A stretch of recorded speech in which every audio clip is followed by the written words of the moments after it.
महाकाय सूर्यकोटि समप्रभ निर्विघ्नं गुरु मे देव सर्वकार्येषु सर्वदा। नमः परम तत्वः शाश्वत महात्मने शिरडीधाम वासाय श्री साईनाथाय नमो नमः। आप सोनमरण जे कहेवाय कि ज्યાં શરણાનંદજી હાજર નથી પણ એક અહેસાસ થયા કરે। હું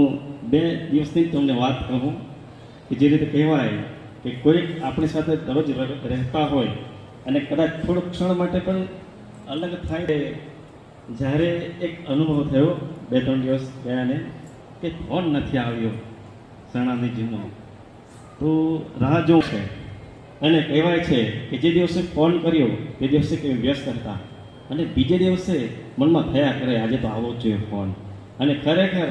જે યાદ કર્યો અને એમનો ફોન આવી ગયો કે કાલે મારાથી ફોન ન થયા હતો પણ આજે યાદ કર્યા છે અને ખરેખર બધા સારું એમનું જે કહેવાય છે વર્તન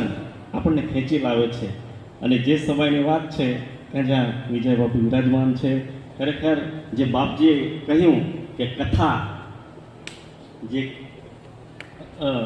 ઉલટું કરીએ તો થાક, જે જાણીએ કે આપણે સંસારમાં જાત જાતના થાકથી હેરાન થઈ ગયા, પરેશાન થઈ ગયા, પણ જ્યાં એવા મળી જાય ને, જ્યાં દ્વારકા માય છે, જ્યાં કહેવાય કે માના ખોળામાં અને જ્યાં ભજન અને ભોજન બંને મળી રહ્યું હોય ને તો વિશેષ શું હોઈ શકે। કારણ કે જ્યાં કહેવાય કે જે રીતે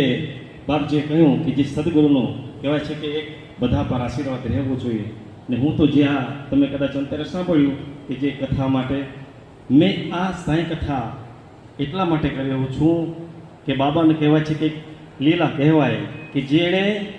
લોકો સુધી પહોંચાડવા જેવા દાસગણો જેવા અલગ અલગ જે ભક્તો દ્વારા પણ કહેવાય ને કે જે આપણને જે કાર્ય આપવા નથી, કોઈ જાતનું પણ નામ નથી કમાવું, પૈસો પણ નથી કમાવો, પણ જેણે જીવન આપ્યું છે એ બાબાએ જેમ રીતે પરિવર્તન કરાવ્યા છે લોકોના જીવનમાં, ફક્ત એટલું જ હું તો ઈચ્છું કે થોડા